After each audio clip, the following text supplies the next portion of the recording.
Change or die. That's what we're unpacking today. You're going to either follow the evolution or be forced into it. And we're going to get into that today with Evan Shapiro. Welcome to the show. And let's start right there. You're about to, actually, this episode's probably dropping right around MIP London. You're going to be stepping on stage to unpack this very topic. Broad strokes, change or die. Is this more of a warning or something that's come to you through lived experience? Well, I think if you look at the history of the industry that I practice in, which is media, entertainment, technology, change or die has been the lesson all along. But that's, kind of the nature of capitalism. And if you broaden out Darwinism, but we are in a very Darwinian moment in media. The transition between traditional media and the future of media has already happened. Netflix is now the largest channel on the face of the earth by far. Netflix won the streaming wars. They are over. And now Netflix is most focused on YouTube, as a lot of people are. YouTube is now actually the largest channel, whereas Netflix is the largest pay TV channel. And so we're in a new era of change where the combatants are evolving, and the nature of the television business itself is evolving. And so at MIP London, I'll be talking about the elements of change that are going to be happening in 2026. A couple months ago, I predicted what would happen in 2026. One of the biggest things I predicted would happen is that mainstream traditional media would embrace the practices and the platforms of the creator economy. In January, two things happened right in succession. Barb announced that YouTube had surpassed the BBC in total reach in the UK for video consumption in fourth quarter of last year. And then right after that, the BBC and YouTube announced a major first-time historic partnership. So that prediction has already come true. There are a number of other things I talked about at the end of last year, at the beginning of this year, that I believe are going to change the nature of the business in 2026, entertainment, television, streaming writ large. And I'll talk about them in London. I think it's on end of February. I don't remember the exact day. Yeah, and I'll be there as well. And actually, this episode's probably dropping right around that time. And that's a great setup because now we're into it's like the decade is a seesaw, and we're closer to 2030 than we are to 2020. All of the conversations on this show since the beginning since its onset, which is like June 2022, have been about how this decade has been a decade of evolution and adapting. So how does change look different? Because something has changed in terms of how people were approaching the pivot in 2020. It was a big decision based thing, like leave a job, uproot your life, move to a different country. But now it's really the pivot is being forced upon us because old ways of doing are no longer working. What does a pivot look like for you? What has it looked like, and what has it evolved into? The theme of this podcast is really advantageous for me. Change or die has been, that'll probably wind up being on my tombstone, ironically.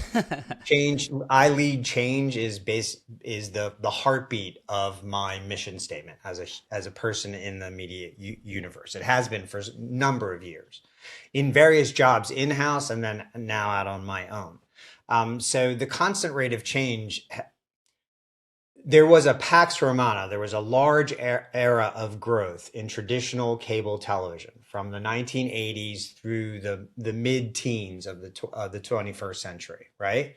And it was a really, really rich period of financial and creative exploration and growth for the industry writ large. And then streaming happened, and it disintegrated, or it took down the main infrastructure of what we thought the television business was.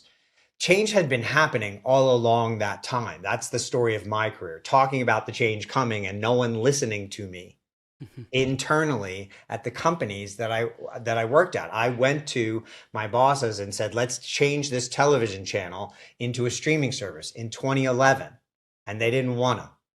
Then I tried to distribute a streaming only service dedicated for millennials in the mid 20 teens, and Comcast and other carriers didn't want it.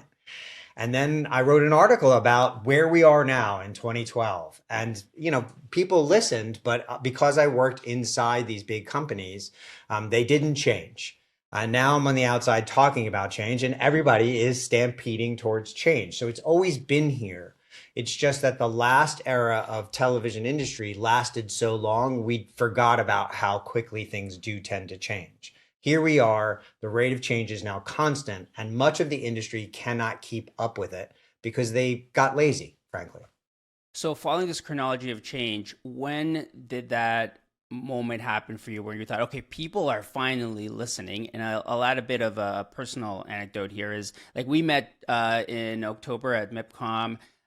For those non-media people that listen to the show, the largest content market in the world, where a lot of the biggest companies Sure. congregate, and the reason I went there was because there was this focus now on the creator economy, on new content streams like podcasting, and it actually delivered. And for me, it really felt like a turning point. For me, that was a moment, but I'm just so curious to know what was the moment for you where you felt actually people are starting, this is starting to get traction. Yeah, so again, let me focus it a little bit more on specifics here. So MIPCOM's being themed the creator economy actually started a year before that. Okay. So in Of course. 2024, in Yeah. 2024, I made a prediction that the creator economy, the creators it would be the year of the creator in 2025. I gave a speech on that at MIP London. I had Pedro Pina on stage at MIP London a year ago in the UK. And we there talked about the creator economy and how this would be the year of the creator economy. There, Lucy, who runs MIPCOM, and I and Pedro all had a conversation about MIPCOM. And that's a good deal of how that all happened. So seeing it a year in advance, seeing the change coming, knowing that the change was coming, we all talked in London at MIP London about MIPCOM and what might happen there if it was themed the creator economy. Then, because we had all that time to plan, that turned out to be true in October, and it became a moment in time for everyone. But I think it's important to understand you have to look out a year ahead. So where will we Absolutely. be next October? You're right. I think something changed there because YouTube came in and sponsored MIPCOM this last October because all the creators who joined there, the microdrama people who joined in October in Cannes, really changed the tone of the conversation dramatically this past fall. So now where are we today, and where will we be in October? At MIPCOM, that's the conversation I want to start having at the end of February. Does Okay, that well, make sense? that absolutely, yeah, and I'm very interested to follow that thread because, of course, change is slow moving. You've been talking about it for a very long time, more a decade, it sounds like, and it's finally started to gain traction with mainstream, I guess, and so if you could predict, I guess, where if you mentioned you planted the seed for creator economy February 2025, and by the end of the year it had materialized, what's the big prediction That's for the end of the exactly year? right. Thank you for following that thread. So the big prediction is the affinity economy, that mainstream the majority of growth in the creator economy over the last decade has come from the Jimmy Donaldsons and the Amelia de Moldenbergs and the Sean Evans, the creators, and the Kylie Jenners and those types of folks as well, building out the ecosystem, well, building out fandom as a business model on Mm, these massive big tech, largest companies on the face of the earth in the history of mankind, their platforms, individual creators have thrived. But the majority of the success has been dedicated to, a cohort of creators. Over the next 5 years, over the next through the end of this decade and beyond, the largest growth on creator platforms, and this is a warning to individual creators and an opportunity for mainstream media, the majority of growth is going to come from traditional media. There are billions of hours of content, best in history of the world content, documentaries from the BBC about nature, news and history and science and scripted and movies.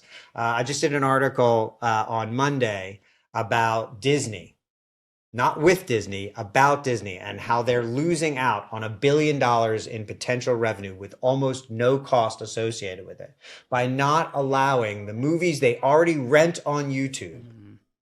to be watched for free with ads on YouTube. When, not if, when Disney embraces the creator economy the way they did streaming a number of years ago, when they embrace the creator economy platforms and understand what their library, probably the greatest IP library in traditional media right now, next to maybe the BBC, um, when they unleash that on creator platforms, that's going to change the nature of the creator economy forever. The way that Disney joining premium streaming changed premium streaming and television forever, because everyone will follow them after. And then the tsunami of content, backlog of catalogs that comes to creator platforms is going to turn social video. YouTube is already on TV. Instagram is coming to television. TikTok is coming to television. Those will both be on TV this year. They're already on TV in some form or fashion. Um, the nature of how we consume television and entertainment will shift as a result of this melding of mainstream traditional media and the creator economy. That's the big prediction. Wow. That's what's going to happen. Because you were there at MIPCOM, you saw it happening there. You saw Absolutely. mainstream media going, wait a second. Yeah. And now we're going to have that conversation again in London. And then by next October, it's not going to be if, it's going to be how. Exactly. It's all going to be, this year is going to be about how. And then by the end of this year, you'll see BBC is the first shoe to drop. You're going to see tons of other shoes drop. Some I know about.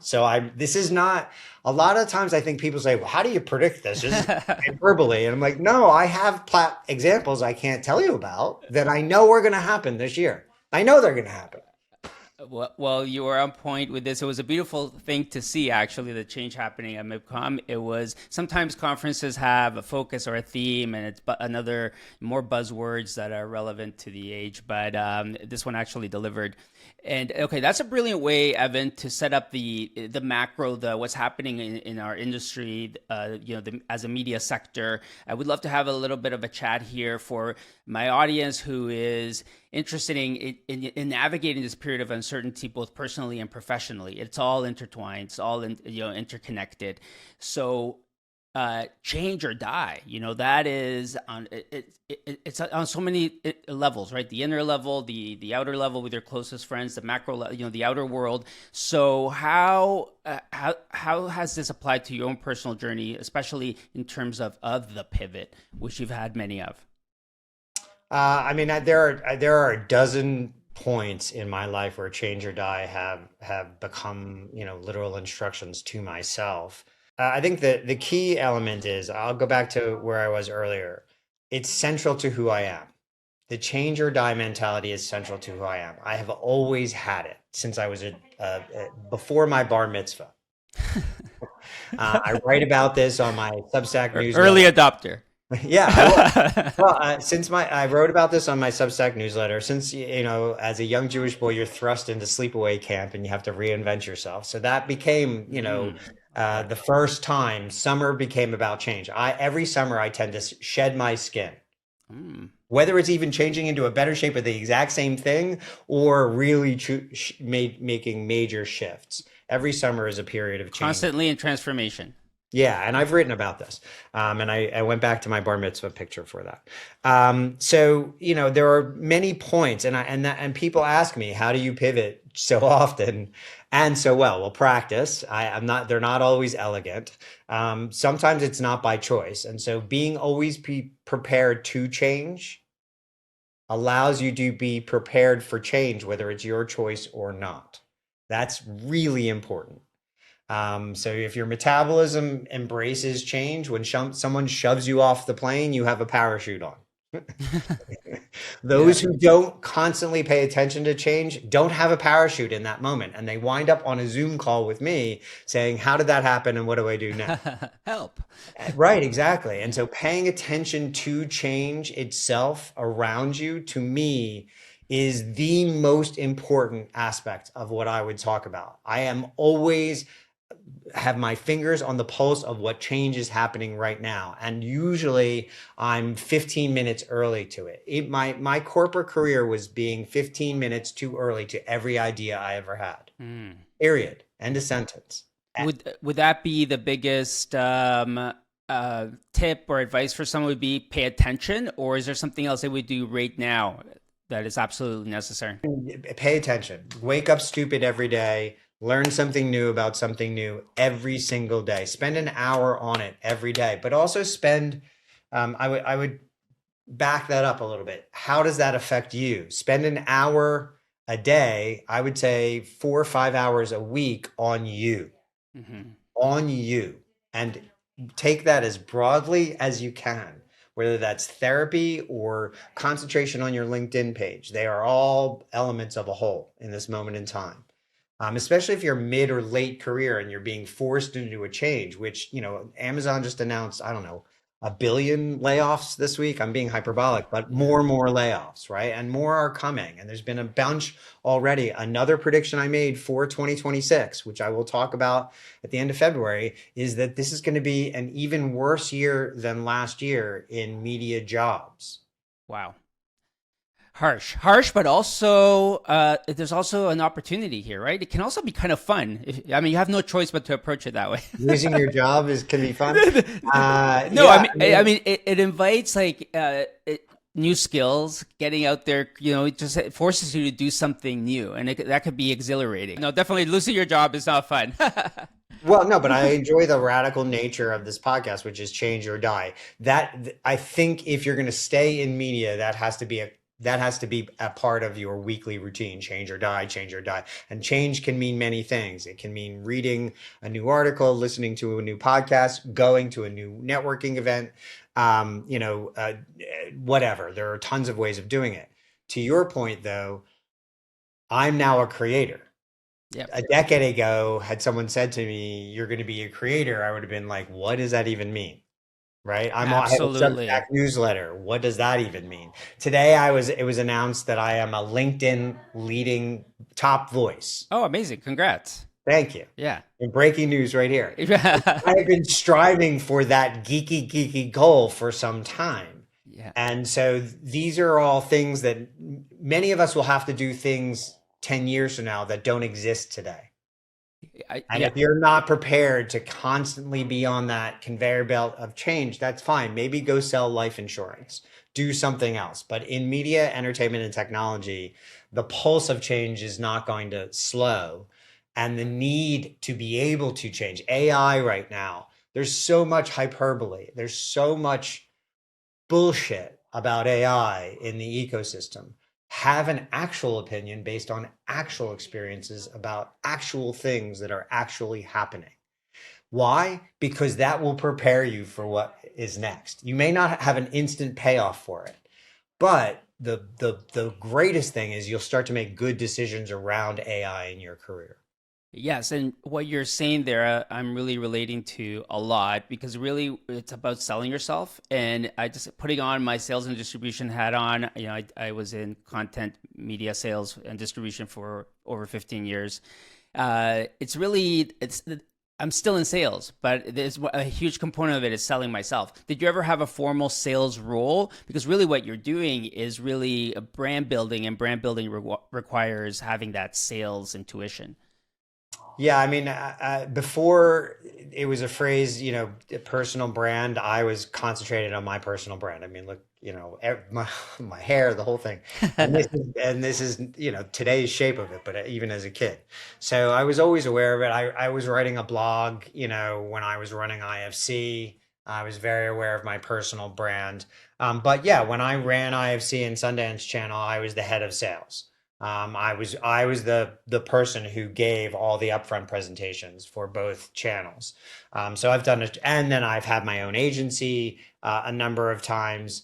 So yeah, I've done sales. Sales is a big part of what I've always been. But now, rather than sell it, my personal brand is what I'm selling. Hmm. Yeah, And the truth that I believe in, and of you know, whether course. you agree with it or not. The role that I have as a creator, there are many creators, writers, directors, actors, etc., who lament the need to go on social video, to go on podcasts, to write on LinkedIn, to write Substacks, to do Instagram, etc., to sell their art. I have to make the art and I have to sell the art too. That doesn't seem fair. And this seems to not recognize the history of art. Since cave people made drawings on walls, they had to say, hey, look, look at my art. Shakespeare wasn't just a great writer, he was a great salesperson, so much to the point that he convinced us Wow. he wrote a lot of plays that he probably didn't write. But he was a great, he filled theaters. He was a populist. He was the, James Cameron of his time. And you know, so we all have to sell our art in some form or fashion, whether it's B2B at Sundance or out to the consumer. Now there is a democratization of selling art in a way that there has never been in the history of art. And it is a component of doing it as a creator to both make it and community build, to create a community around your content. Yeah. You know what's interesting about what you said there was that a lot of the what I was doing in sales, I'm still doing, but now I'm doing publicly through posts, through content creation, and it's almost like the content creation itself becomes a form of a follow up. Doug Shapiro, who pronounces his name incorrectly and is not related to me, but writes a really good newsletter. He talks about how marketing and content are the same thing. My way of putting it is marketing is not content, but great content is the best marketing. And Mm. so right now, in particular, for someone like yourself or someone like myself, what I do is make content. It is also the funnel. Yep. And the more I focus on the content and the quality of that content itself, the better the funnel becomes. The opportunity we give away a lot of content, we sell some content, but the content itself is what makes us who we are. Absolutely, absolutely. And a few thoughts now on the resistance, right? Because you've had a lot of that. It must have been a lonely road. Yeah, there you go. A lonely road, being advocating for change and having so many people saying no, that's not what it is. Especially the experience with YouTube when you were saying about YouTube such a long time ago. Uh, how did you get through that period? Yeah. What's fascinating, the data, and there are qualitative and quantitative pools of data. So first and foremost, it's only I'm not lonely. I have an amazing infrastructure. We've got a great team. I have an amazing family and a terrific business partner and wife who are the same person. And then on top of that, the data itself, and I share data pools with a lot of geeks like myself, and we sit down and we talk about it. It speaks the truth. And then I also talk to people. I don't always quote them directly, but they always factor into my opinion. And when you talk to people behind closed doors, most people do see what is actually going on. It's just that not everybody knows how to articulate it, A, or B, not everybody's brave enough to say, hey, you, this is what's actually happening. Yeah. So you have the qualitative and the quantitative, and you be able to fold that into a narrative. That's it's so it's not that lonely. What's happened is now, because we have an outlet where we can articulate what a lot of people are already thinking and saying behind closed doors, it's now feeling like a community. If you go to these conferences and you talk to people and you hold panels or whatever it is, we did a live stream, with a bunch of folks yesterday on LinkedIn, and a crowd showed up. So, it's no longer lonely, and it never really felt that lonely. Does it get frustrating at times when people, either, contradict you just to contradict you or can't get out of their own heads? Yes, it does, especially when those people block progress. And that's really what gets me most frustrated is Hmm. if you're just standing in the way for progress because you just want to hear yourself be heard, or you're fearful of change itself, Hmm. that's fine, but then be prepared when I blow past you with a witty repartee or two. Yeah, let others, let others keep walking and running. Oh, I'm gonna have to catch the live stream on demand, I guess. Yeah, it is. It's up right now on my LinkedIn feed, and it was a nice. What's fun is that we made a nice, and this is exactly what I'm talking about, Fede. We made a nice tight half-hour talk show on LinkedIn yesterday, I love that. I can't wait to see it. with very little notice and with really good content that you can actually use. And not zero cost, but very little cost opportunity. And it Yeah. was a nice thought experiment. And we're going to do another one on Friday. Already this Friday? Yeah, Marion and I Oh. are doing a live stream of the Meta, Microsoft, and Apple earnings Oh, from cool. this week. Okay. I believe at 10 a.m.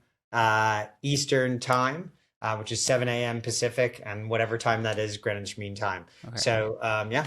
Okay. So that will be long gone by the time Yeah, this yeah. episode drops, but it But shows you'll be you able to watch it on demand. on If demand. you're listening Exactly. to this now, you can go to my feed. That's where, and by the way, not to only self promote, I'll promote the No. idea behind this is the kind of broadcasting that I think each of us can experiment with as we move into this new affinity economy that I'm going to be talking about Okay. all year.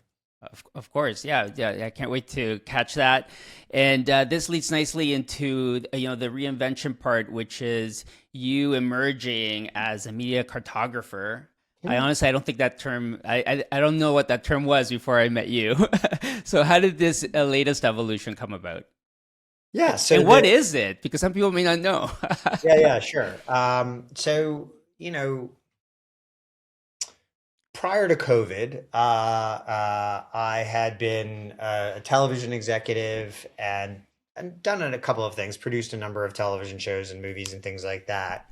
But all along, even as far back as core TV, paying attention to the data as a way to storytell Mm. what was happening in the ecosystem to the advantage of my client, core TV, IFC, Sundance Channel, et cetera, et cetera, et cetera. But getting deep into the data and being able to understand what was happening and where it was all going was something that I always did.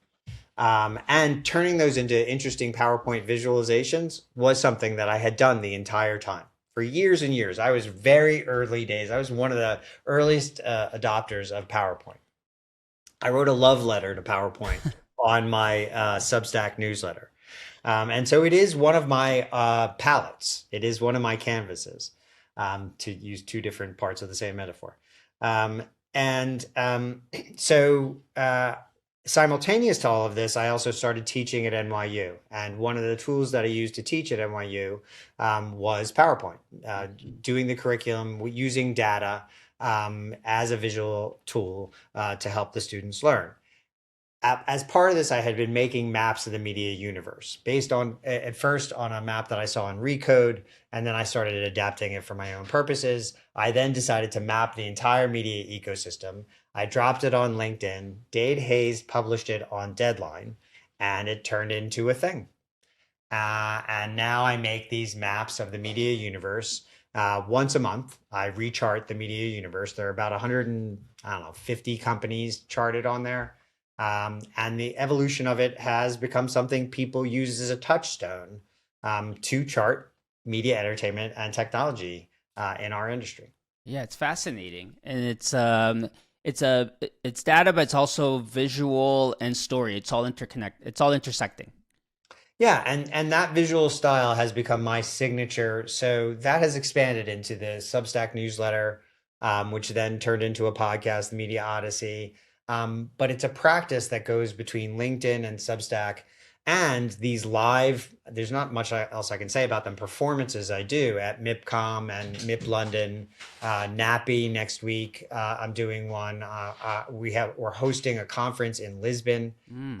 in April, Stream TV Europe. Yeah, tell us more about that.